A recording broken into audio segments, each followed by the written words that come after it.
नमस्कार, गया guidance programme phase 3 में आप लोगों का स्वागत है। आज हम लोग कक्षा 10वीं की सामाजिक विज्ञान के अंतर्गत भूगोल विषय में एक महत्वपूर्ण अध्याय भूमि संसाधन के विषय में पढ़ेंगे। इस अध्याय के विषय में बच्चों हम लोग पिछले कक्षा में पढ़ चुके हैं और इस अध्याय को अब आगे हम लोग बढ़ाएंगे। तो उससे पहले देखेंगे कि इस अध्याय में जो है कौन कौन सा प्रमुख बिंदु है जो कि हम लोगों को पढ़ना है। भूमि संसाधन, भू उपयोग, भारत में भू उपयोग का प्रारूप, ये तीनों पॉइंट हम लोग पिछली कक्षा में पढ़ चुके थे। आज हम लोग देखेंगे भूमि निम्नीकरण और भूमि मृदा अपरदन और संरक्षण, और फिर है मृदा संसाधन, फिर है मृदाओं का वर्गीकरण। ठीक है, तो देखते हैं एक एक करके। हम लोग सबसे पहले देखते हैं भूमि निम्नीकरण और संरक्षण उसका उपाय। ये जो है भूमि है, धरती है बच्चों, हमारे बुजुर्ग पूर्वज जो थे बहुत प्राचीन काल से ही इसका उपयोग करते आए हैं। कभी भी जाओगे खेत में जाओ ना बेटा, उसके बाद जाके देखो मिट्टी उठा के, उस मिट्टी में आपको अपने पूर्वजों की खुशबू आएगी। पूर्वज जो है वहां पर खेती करते आए हैं, ठीक है, और आप भी खेती कर रहे हो। वो उस भूमि पर आज सड़कें बन रही है, आज रेलवे लाइन है, आज बहुत सारा मकान है, इंडस्ट्री बन रहा है। उस भूमि पर कभी हमारे पूर्वज रहा करते थे और वहां पर खेती करते थे, और आने वाला पीढ़ी जो है वो भी इसी भूमि पर निर्भर रहेगा। क्यों पता है? क्योंकि 95% जो भूमि हम लोगों को मिलता है, भोजन, मकान, कपड़ा, वो इसी भूमि से मिलता है, 95% भाग। ठीक है, इसलिए ये भूमि हमारे लिए बहुत ही आवश्यक है और यही भूमि जो है इसका निम्नीकरण हो रहा है। निम्नीकरण का मतलब हुआ कि भूमि की उर्वरा शक्ति धीरे धीरे समाप्त हो रही है। ठीक है, तो आपकी परीक्षा से संबंधित यहां से एक बहुत ही महत्वपूर्ण प्रश्न आता है, वो है भूमि निम्नीकरण से क्या आशय है, या भूमि निम्नीकरण से आप क्या समझते हैं। ये परीक्षा में आपको ये क्वेश्चन आएगा और इसका आंसर आप क्या लिखिएगा कि भूमि निम्नीकरण एक ऐसी प्रक्रिया है जिसमें प्राकृतिक तथा मानवीय कारणों से भूमि की गुणवत्ता, उर्वरता, उत्पादकता में लगातार कमी आती है। इस प्रक्रिया में भूमि की भौतिक, रासायनिक और जैविक गुणों का ह्रास होता है, जिससे इसकी जो है फसल उत्पादन क्षमता वो धीरे धीरे घटती है। और यहाँ पर कृषि कार्य, वानिकी तथा अन्य उपयोगी जो जिसमें हम लोग कृषि करते हैं या किसी प्रकार का फसल उपजाते हैं, वो धीरे धीरे समाप्त होता है। तो यह समझे, इसका मतलब हुआ कि जो भूमि था जहां पर हमारे पूर्वज या हम लोग पिछले वर्ष 20 किलो अनाज या 20 बोरी अनाज उपजाए थे, इस भूमि से उस भूमि पर अब हम लोग 10 से 12 बोरी ही अनाज उपजा पा रहे हैं। एक उदाहरण हम बता रहे हैं। तो यानी उत्पादन घट गया, यानी भूमि का निम्नीकरण भी घट गया। अगला देखते हैं कि world wide foundation of nature के अनुसार हमारे भारत में करीब करीब 13% भूमि जो है निम्नीकृत हो चुका है। ठीक है, कितना प्रतिशत? 13 करोड़ हेक्टेयर, सॉरी 13% नहीं, 13 करोड़ हेक्टेयर भूमि जो है निम्नीकृत हो चुका है। उसमें 28% भूमि जो है वनों के कारण और 56% भूमि जो है जल अपर्दित होने के कारण निम्नीकृत हुआ, और अन्य जो है लवणीय और क्षारीय के कारण, क्षारीयता के कारण निम्नीकृत हुआ है। ये सब किसके कारण हुआ है? हमारे यानी मानव के क्रियाकलाप के कारण हुआ है। ठीक है, हम क्या करते हैं? वनों का उन्मूलन कर ले रहे हैं, वन काट रहे हैं, पशुचारण कर रहे हैं, खनन कर रहे हैं, रासायनिक खादों का उपयोग कर रहे हैं, जिसके कारण भूमि का निम्नीकरण हो रहा है। ठीक है, इस पिक्चर में हम लोग देखते हैं कि भूमि का निम्नीकरण किस प्रकार हो रहा है। पहले तो यहाँ देखेंगे कि जंगल काट लिए हम लोग, ये जंगल काट लिए, जिसके कारण जो है बरसात में बारिश के पानी जो था वो मिट्टी को काट के आगे बहा दिया। ठीक है, यहाँ जंगल काटे, या पशुचारण, अत्यधिक पशुचारण हम लोग करने लगे भूमि पर, उससे भी भूमि का निम्नीकरण हुआ। खनन के कारण भी, खनन जो करते हैं, खनिज पदार्थ जो निकालते हैं, उसके कारण भी भूमि का निम्नीकरण हो रहा है।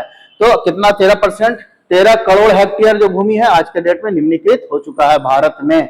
ये कौन बोलता है? World wide fund for nature. एक बहुत ही महत्वपूर्ण फिर से सवाल आया है कि आपके एग्जाम के लिए, बोर्ड एग्जाम के लिए, कि भूमि के निम्नीकरण में कौन कौन प्राकृतिक एवं मानवीय क्रियाएं महत्वपूर्ण है। ठीक है, ये सवाल बहुत ही महत्वपूर्ण है। इस सवाल का जवाब यहीं पे मिल जाएगा आपको, आप देख लेंगे, समझ लीजिए, ध्यान से पढ़ेंगे। खनन के उपरांत खनन के उपरांत जो है खदानों और खदानों वाले स्थानों को गहरी खाइयों और मलबे के साथ खुला छोड़ दिया जाता है। खनन के कारण झारखंड, खनन के कारण जो है कौन कौन राज्य प्रभावित है? खनन से जो है हम लोग खनिज पदार्थ निकाल के उसे खुला छोड़ देते हैं। कौन कौन राज्य प्रभावित है? एक नंबर झारखंड है, दूसरे नंबर में छत्तीसगढ़, तीसरे नंबर में मध्य प्रदेश है, और उड़ीसा एक ऐसा राज्य है जहां इतना ज्यादा वन कटा है, वन उन्मूलन हुआ है, जिसके कारण भूमि का निम्नीकरण हो गया है। ठीक है, उसके बाद गुजरात, राजस्थान, मध्य प्रदेश और महाराष्ट्र में तो अजब घटना हुई कि यहाँ अत्यधिक पशुचारण हो रहा। क्या हो रहा? बहुत ज्यादा पशुचारण होने के कारण भूमि का निम्नीकरण हो गया। और इसमें पंजाब हरियाणा पीछे नहीं है। पंजाब हरियाणा और पश्चिम उत्तर प्रदेश को हम लोग देखेंगे तो यहाँ पर अत्यधिक सिंचाई के कारण भूमि निम्नीकृत हो गया। इतना ज्यादा वहां सिंचाई कर देना है कि भूमि का जो है क्षारीयता बढ़ जा रहा है। ठीक है, ये यहाँ पर एक पिक्चर के माध्यम से हम देखेंगे कि किस प्रकार से खनन कार्य किए हम लोग। यहाँ पर खनन कार्य किए, पहले धरती हमारा इस तरह हरा भरा था और उसका खनन कार्य करके इस तरह हम लोग छोड़ देते हैं, जिसके कारण भूमि जो है निम्नीकृत हो गया, हरियाली समाप्त हो गई। या दूसरा वनोन्मूलन का कार्य जो है, उसमें पेड़ पौधा काट दिए हम लोग, छोड़ दिए, जिसके कारण भी भूमि का निम्नीकरण हो रहा है। गुजरात, राजस्थान जैसे मध्य प्रदेश में हमने बताया कि यहाँ पर पशुचारण बहुत ज्यादा मात्रा में बहुत ज्यादा हो रहा है। उसी प्रकार आपको अधिक सिंचाई, ओवर इरिगेशन के कारण पंजाब हरियाणा ये सब में जो है भूमि का निम्नीकरण हो रहा है। ठीक है, तो यहाँ पर ये हम लोगों ने देखा कि भूमि का निम्नीकरण किस प्रकार हो रहा है। अति सिंचाई से उत्पन्न जलक्रांतता, वाटर लॉगिंग भी भूमि निम्नीकरण में महत्वपूर्ण भूमिका निभा रही है। क्या हो रहा है? भूमि का लवणीयता या क्षारीयता बढ़ जा रहा है अब बहुत ज्यादा सिंचाई से। एक और बहुत बड़ा ये है कारण भूमि के निम्नीकरण में, सीमेंट उद्योग। जहां भी सीमेंट उद्योग है या फिर मृदा मट्टी से बनने वाला जो बर्तन है, वो उससे जो चूना पत्थर या सेल खड़ी का उपयोग करता है और वो धूल कण उड़ उड़ कर इन्वायरमेंट में उड़ता है और जाके कहीं खेत में जाके जमने लगता है। तो जैसे ही वो खेत में जाकर जमता है, ठीक है, तो वो खेत में जैसे ही जमने लगेगा तो यहाँ पर जो है बारिश का पानी आपको ये धरती के अंदर जा ही नहीं पाएगा। ठीक है, तो वो क्या हो जाएगा? यहाँ पर जो है भूमि का निम्नीकरण हो जाएगा। ठीक है, किसके कारण? वहां पर अत्यधिक आपको धूल कण जमने के कारण, सीमेंट उद्योग या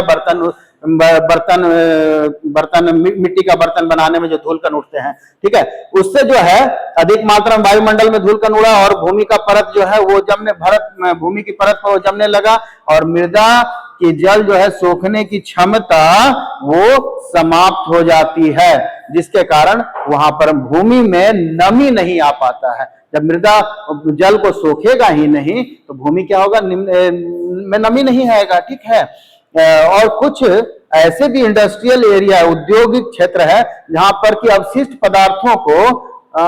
पदार्थों को ऐसे ही बहा देते हैं। ठीक है, ऐसे ही बहाकर वो क्या करते हैं?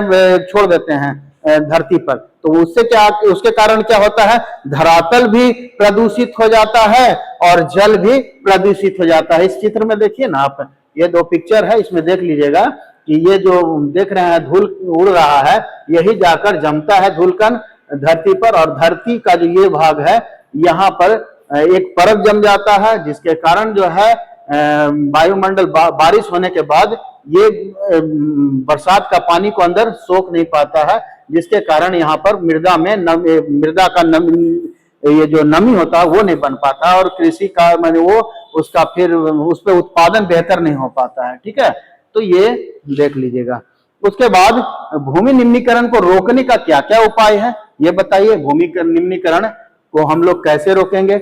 और इसी से संबंधित, इस टॉपिक से संबंधित जो है एक प्रश्न बहुत ही आता है आपके बिहार एग्जाम बोर्ड में, भूमि निम्नीकरण के उपायों का उल्लेख करें। इसको हम लोग देखते हैं बारी बारी से। भूमि निम्नीकरण के लिए क्या करेंगे? भूमि की समस्याओं को सुलझाने के लिए कई तरीके हैं। अभी तक हम लोग देखें कि भूमि जो है वो मृदा कैसे निम्नीकृत हो रहा है। अब तो हो रहा है तो हम लोग जान गए, अब उसका उपाय ढूंढना है। हर एक समस्या का हम लोग समाधान ढूंढते हैं, वो क्यों ना आपका घर हो या फिर आपका स्कूल हो या पापा का ऑफिस हो, जहां समस्या है वहां पर आपको समाधान ढूंढना होता है। तो ये बहुत बड़ा समस्या है। क्यों? क्योंकि भूमि के कारण हमारा जो है 95% रोटी, कपड़ा और मकान हमें प्राप्त होता है। ये हम लोग पहले ही पढ़ चुके हैं। तो इसका समाधान ढूंढना बहुत ही जरूरी है। क्या? तो इसमें जो है वन लगाएंगे। चारागाह, जो चारागाह पशु चारागाह है, उसको कहीं एक उचित जगह दे देंगे कि इतना ही दूर में हमें पशु चारागाह करवाना है। और वन जो है इतना दूर में जो है वन रहेगा ही रहेगा। जैसे कि हम लोग जानते हैं, पिछली कक्षा में पढ़े हैं कि 33% भूमि पर वन आवश्यक है। ठीक है, प्रबंधन ये कर लेना है। उसके बाद पेड़ों की रक्षक मेखला, शेल्टेड बेल्ट, ये देखेंगे हम लोग, वो भी करना है। उसके बाद पशुचारण पर नियंत्रण करना है। रेतीले टीलों को कांटेदार झाड़ियों से चारों तरफ से घेरना है, जिससे कि वो रेत उड़कर दूसरे खेत में ना जाए। और जहां पर अगर जो किसी खेत में रेत जाता है, बालू जाता है, तो वो खेत क्या होगा, उसकी उर्वरा शक्ति घट जाएगी, है ना। तो उसी तरह उसके बाद बंजर भूमि की भी उचित प्रबंधन करना है। अगर जो कोई बंजर भूमि है तो प्रयास करना है कि वहां पर कुछ पेड़ पौधा, कृषि कार्य हो जाए। ठीक है, और जो खनन कार्य कर रहे हैं उसको भी नियंत्रित करना है।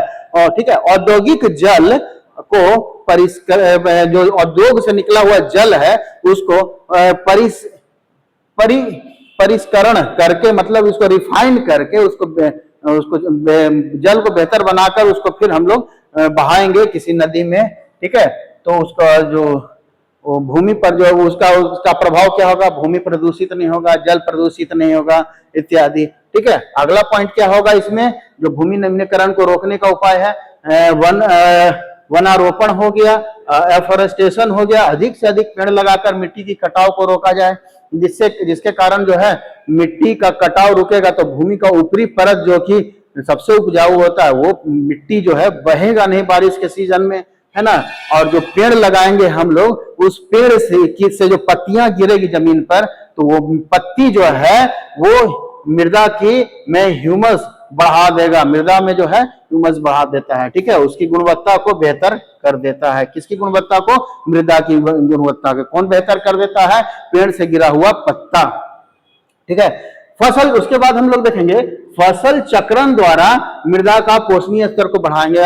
अधिकांश किसान क्या करते हैं, हर साल चावल, गेहूं यही लगाते रहते हैं, जिसके कारण जो है आलू बराबर एक ही फसल को लगाने से क्या होता है, भूमि में उसकी उर्वरा शक्ति घट जाती है, यानी कि वहां पर नाइट्रोजन की कमी हो जाती है ना। तो नाइट्रोजन का स्थिरीकरण हम लोग करेंगे यहाँ पर दूसरे फसल को लगा के। कौन सा फसल लगाएंगे यहाँ पर? नाइट्रोजन के स्थिरीकरण के लिए हम लोग दलहन जैसे फसलों का उपयोग करेंगे। यहाँ क्वेश्चन बनता भी है बिहार बोर्ड में कि नाइट्रोजन स्थिरीकरण के लिए हम लोग कौन से फसल का उपयोग करेंगे। ठीक है, तो ये हो जाएगा। उसके बाद जो है अगला पॉइंट जो आएगा, रसायनों के सतत उपयोग से, जैसे हम लोग केमिकल फर्टिलाइजर, रासायनिक उर्वरक का उपयोग कर रहे हैं, उसको भी हम लोग कम करेंगे। उसके कारण क्या हो रहा था, उसके कारण जल प्रदूषित हो रहा है, वायु प्रदूषित हो रहा है, केचुआ यानी कि बहुत सारे जो सूक्ष्म जीव है मिट्टी में, और वो सूक्ष्म जीव क्या कर रहा है, मिट्टी की उर्वरा शक्ति को बढ़ा रहा है। केचुआ क्या करता है, वो मिट्टी की उर्वरा शक्ति को बढ़ाता है, तो वो भी मरेंगे नहीं। रासायनिक केमिकल फर्टिलाइजर के उपयोग से मिट्टी में उपस्थित जितने भी माइक्रो ऑर्गेनिज्म है, ठीक है, वो समाप्त हो रहा है, जिसके मिट्टी की उर्वरा शक्ति वो कम हो रही है। और रासायनिक उर्वरक का जो उपयोग हम लोग करते हैं उसमें एक एंड्रीन नाम का रसायन पाया जाता है। वो एंड्रीन क्या करता है पता है, वो मेढक की प्रजनन शक्ति वो कम कर देता है। यानी मेढक जो है की संख्या घटने लगी है दिन प्रतिदिन, तो मेढक क्या करता था, जो कीट फतिंगा था वो खा जाता था। ठीक है, तो वो कीट फतिंगा हमारे फसलों को बर्बाद कर रहा था, मेढक उसको खा जा रहा था। अब जो है मेढक की संख्या कम होने से हमारे खेतों में देखोगे कीट फतिंगों की संख्या बढ़ गई है, जिससे हमारे फसल को नुकसान हो रहा है। ठीक है, उसके बाद जो रासायनिक उर्वरक का हम लोग प्रयोग कर रहे हैं, उसके स्थान पे हम लोग जैविक खाद का प्रयोग करेंगे। जैविक खाद आप लोग जानते हैं, गोबर का प्रयोग, गोबर का खाद का प्रयोग, हरी खाद का प्रयोग, वर्मी कंपोस्ट का प्रयोग इत्यादि हम लोग जैविक खाद के रूप में करेंगे। जो रासायनिक यानी कि जो हम लोग ये यूज करते हैं,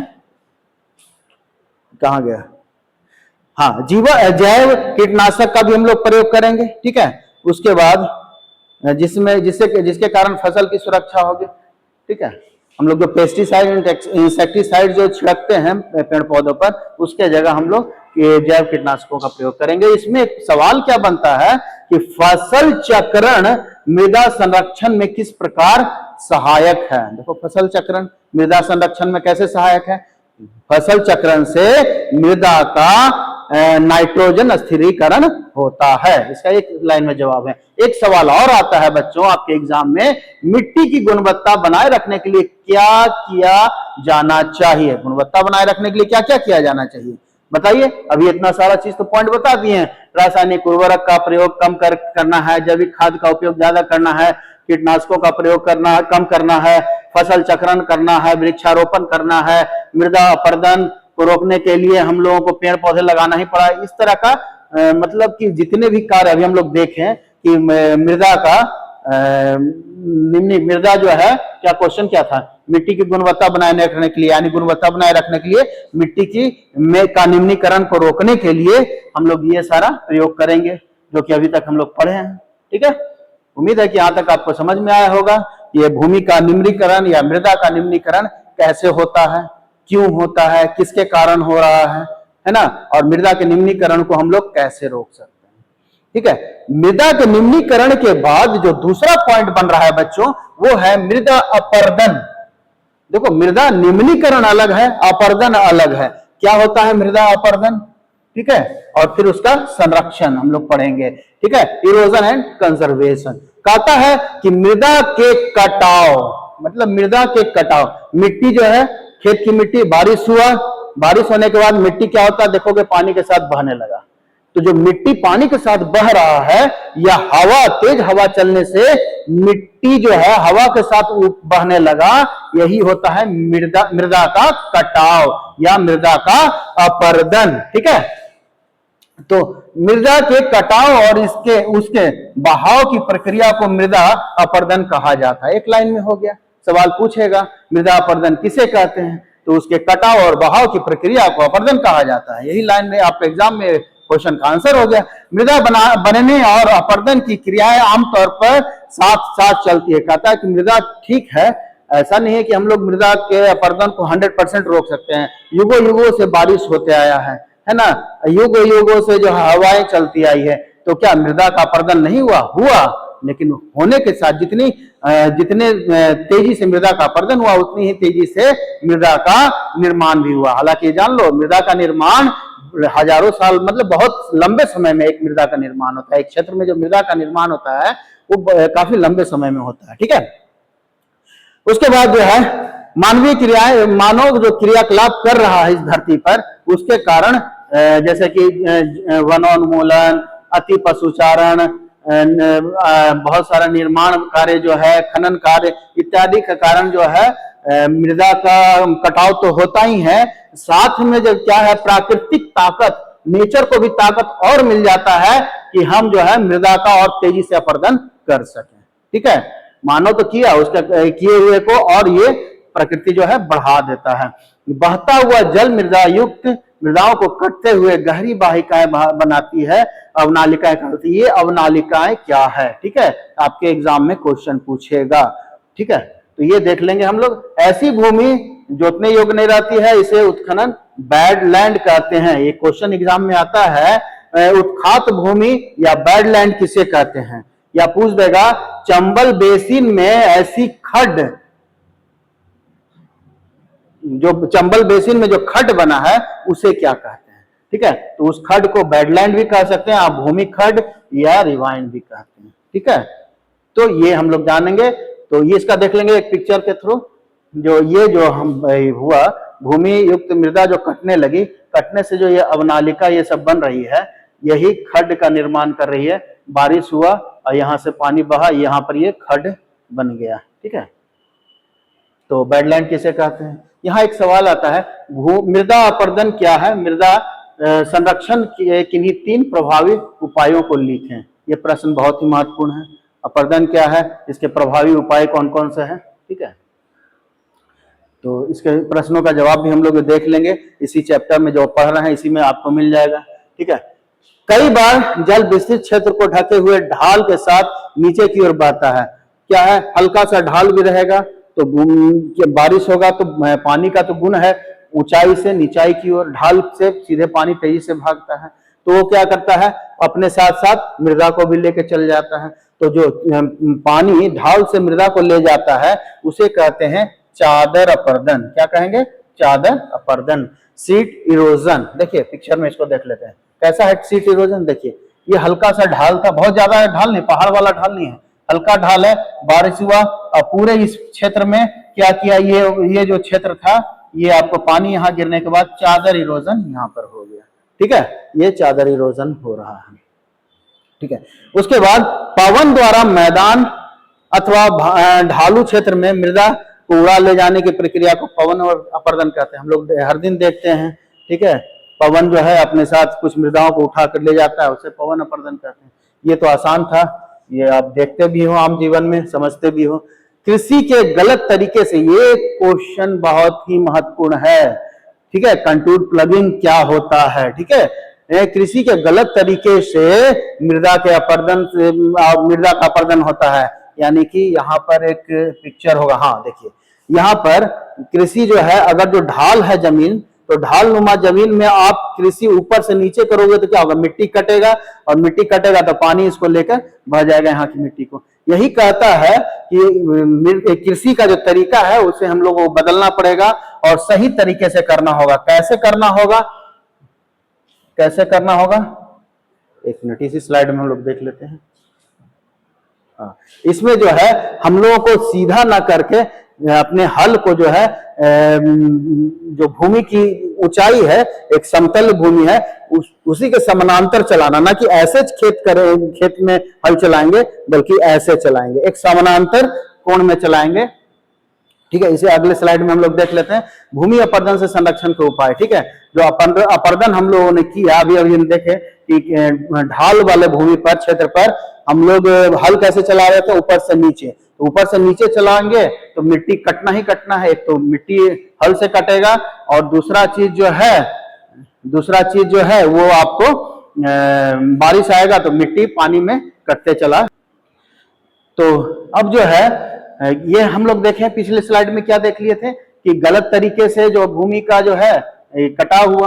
अब जो कहता है कि भूमि अपरदन से संरक्षण का उपाय। अभी जो हम लोग देखे थे कि अपरदन कैसे कैसे भूमि का हो रहा है, अब हम लोग संरक्षण देखेंगे कि कैसे होगा। वही जो भूमि पर हम लोग खेती कर रहे थे वो समोच्च जुताई या कंटूर प्लगिंग के तहत करेंगे। वही कंटूर प्लगिंग मतलब एक ही ऊंचाई वाले भाग पर हम लोगों को क्या करना है? हल चलाना है। अगर जो ऊपर से नीचे चलाएंगे तो वो मिट्टी कटेगा, अगर जो एक ऊंचाई वाले भाग पर ऐसे ऐसे चलाएंगे तो मिट्टी कम कटेगा या नहीं कटेगा। ठीक है, तो वो हो गया। और बहुत ज्यादा ढाल जहां पर रहेगा वहां पर हम लोग सौपानी कृषि करेंगे। सौपानी कृषि में क्या होता है? इस तरह से पहाड़ है उसको काट कर यहाँ पर खेती किया जाता है ना, तो ये सौपानी कृषि हो गया। सीढ़ीनुमा बनाकर हम लोग कृषि करते हैं। ये कहां पर अक्सर होता है? ये आपको हिमालय वाले क्षेत्रों में अधिक होता है, देखने को मिलता है। ठीक है, उसके बाद बड़े खेतों की पट्टियों में, बड़े बड़े खेत है उसको पट्टियों में, छोटे छोटे पट्टियों में बांटा जाता है। पट्टी में स्ट्रिप फार्मिंग उसको कहते हैं। क्या कहते हैं उसको? स्ट्रिप फार्मिंग और या पट्टी कृषि कहते हैं। उसमें क्या होता है? स्ट्रिप फार्मिंग में एक लाइन में मान लो कि धान लगा दिए, दूसरे लाइन में कोई दूसरा फसल लगा दिए, तीसरे लाइन में फिर धान लगा दिए। मतलब एक लाइन में आपको ऐसा घना फसल लगाना है कि मिट्टी का कटाव रुके। दूसरे लाइन में दूसरा फसल लगा देंगे। कहीं कहीं क्या करते हैं, एक लाइन में लोग घास लगा देते हैं, दूसरे लाइन में दूसरा फसल लगा देते हैं, जैसे धान गेहूं कुछ हो गया, तो इस तरह का वो लोग करते हैं। तो इसको क्या कहते हैं, स्ट्रिप फार्मिंग कहते हैं। ठीक है। अच्छा, पेड़ों को कतारों में लगाकर रक्षक शेल्टर बेल्ट बनाया जाता है। पेड़ को कतार में लगा देंगे, शेल्टर बेल्ट हो गया। क्या ये किसी तरह का मिट्टी का कटाव वहां नहीं हो पाता है या उसे रोक लेता है। ठीक है। जैसे खासकर आपको ये मरुस्थलीय भागों में बालू को रोकने के लिए इस तरह का शेल्टर बेल्ट बनाया जाता है। यहाँ पर प्रश्न क्या आएगा, समुच्चय कृषि से आप क्या समझते हैं। ठीक है, बहुत ही महत्वपूर्ण है ये समुच्चय कृषि या कंट्रोल प्लगिंग, इसे आप ध्यान से समझ लेंगे। ठीक है, एक ही ऊंचाई वाले भाग में सीधा चलाना है। ठीक है, मान लो कि बार बार मैं समझा रहा हूं, ये ढाल है, ये ढाल है, तो मान लो ये वाला भाग जो है एक ऊंचा है, तो इस पर हम लोग हल चलाएंगे, फिर इस लाइन पे हल चलाएंगे, तो एक ही ऊंचाई वाले भाग पर हम लोगों को हल चलाना है, उसी को कहते हैं कंटूर प्लगिंग। ठीक है, अभी तक हम लोगों ने क्या देखा, भूमि का निम्नीकरण देखा कैसे होता है, उसकी बचाव कैसे करते हैं, उसके बाद देखें अपर्दन, भूमि का अपर्दन कैसे होता है, उसका बचाव कैसे करना है। अब हम लोग देखेंगे मृदा संसाधन। ठीक है, मृदा संसाधन की मृदा, अभी तक जो हम लोग भूमि भी मृदा कर रहे थे, वो बनता कैसे है वो देख लेते हैं। बहुत ही आसान है, आप खेत में जाइए देख लीजिए, जहां पर खासकर कुआं कोड़ा जा, गड्ढा किया जा रहा है या कुआं खोदा जा रहा है, तो वहां जाकर देख लीजिएगा। तो वहां देखिएगा तो इस तरह का आपको देखने को मिल जाएगा। क्या देखने को मिलेगा कि ऊपर में तो घास था, उसके बाद यहाँ पर महीन मिट्टी है, उसके नीचे एक थोड़ा सा मोटा मिट्टी बालू के साथ मिल जाएगा, उसके नीचे आप देखोगे तो चट्टान मिलेगा, और बहुत नीचे जाओगे तो यहाँ पूरी तरह से ये चट्टान मिल जाएगा, बड़ा चट्टान बने, बिना टूटा फूटा चट्टान मिलेगा। ठीक है, तो इसको कहते हैं ये मृदा का निर्माण इसी प्रकार होता है। तो इसमें जो है भूमि कहता है परितंत्र का एक महत्वपूर्ण घटक है। भूमि मृदा जो है, जाहिर सी बात है, अगर जो मृदा नहीं रहता तो कोई जीव जंतु नहीं रहता। ठीक है, आप भी जान रहे हैं, हम भी जान रहे हैं, कोई पेड़ पौधा नहीं रहता। ठीक है, तो असंगठित पदार्थों से बना है ये मृदा। उसके बाद महत्वपूर्ण ये क्या है, एक नवीकरणीय प्राकृतिक संसाधन है। ये पूछ सकता है आपके एग्जाम में, मृदा किस प्रकार की संसाधन है, नवीकरणीय, अनवीकरणीय, जैविक, अजैविक। तो ये किस प्रकार का संसाधन है, नवीकरणीय प्राकृतिक संसाधन। हर एक पॉइंट पे आपको बहुत सारा क्वेश्चन निकल रहा है यहाँ पर, और मैं इसी तरह का आपका टॉपिक लेके आया हूं कि आपको सिर्फ और सिर्फ आपको एग्जाम से रिलेटेड क्वेश्चन आए, उसका आंसर मिल जाए। ठीक है, पौधों का विकास कहाँ हो रहा है, मृदा पर हो रहा है। विविध जीव जंतुओं का विकास कहाँ हो रहा है, मृदा पर ही हो रहा है। विकास पोषण के साथ हो रहा है। अगर जो किसी देश में, अच्छा, मृदा का निहित उर्वरता और आर्थिक क्रियाकलाप को, मृदा जो है किसी देश की आर्थिक क्रियाकलाप, वहां उस देश की क्रियाकलाप को, वहां के संस्कृति को बहुत ही प्रभावित करता है।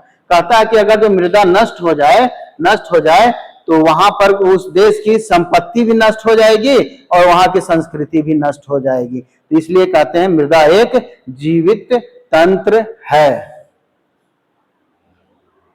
ठीक है, उसके बाद कुछ सेंटीमीटर गहरी मृदा बनने में लाखों वर्ष लगता है। मृदा बनने की प्रक्रिया उच्चावच, जनक सेल, ठीक है, और संस्तर सेल, जनक हो या संस्तर एक ही वर्ड है, दोनों से कंफ्यूज नहीं कीजिएगा, जनक सेल ही हो अथवा संस्तर सेल।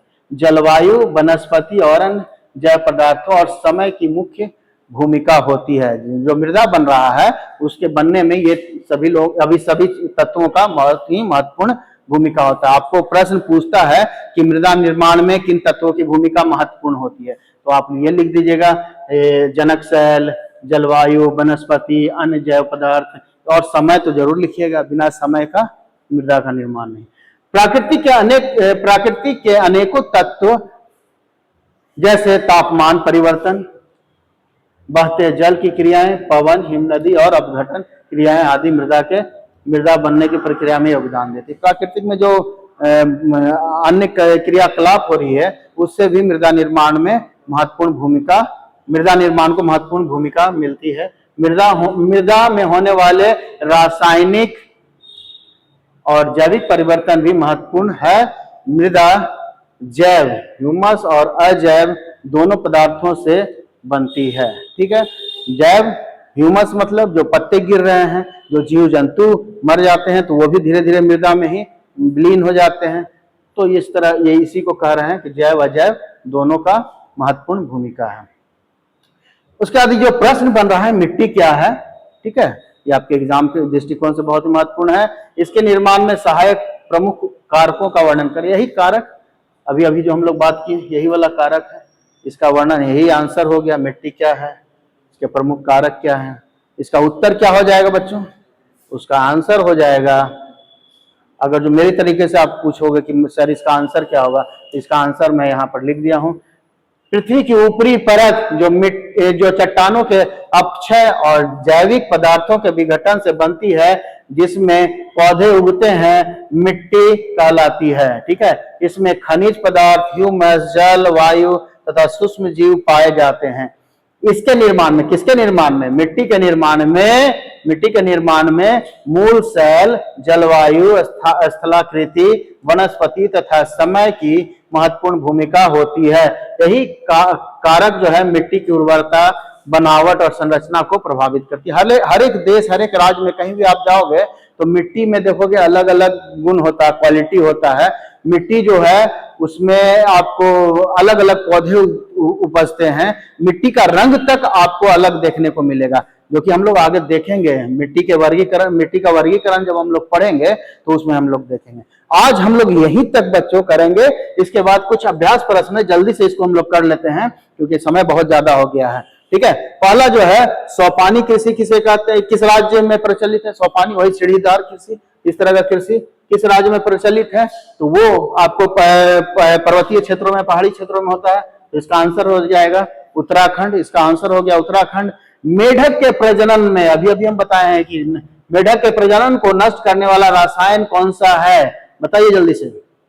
ये रसायन है एंड्रीन। कौन सा रसायन है, एंड्रीन। ठीक है, अगला प्रश्न है मृदा संरक्षण के लिए कौन उपाय उपयोगी नहीं है। देखिए ये शब्द बराबर बच्चों को कंफ्यूज करता है नहीं है, तो आप लोग प्रश्न पढ़ते समय इसे देख लीजिएगा, नहीं है लिखा हुआ है। तो कौन सा मृदा संरक्षण के लिए कौन उपाय उपयोगी नहीं है, तो पशुओं की चराई कराना, खेतों में ह्यूमस डालना, पशु चराई पर नियंत्रण, समोच्च रेखीय जुताई। तो इसमें से कौन सा आंसर हो जाएगा, पशुओं की चराई कराना। ठीक है, मृदा का पीएच मान, मृदा का पीएच मान आप लोग अगर जानते हैं तो बेहतर है।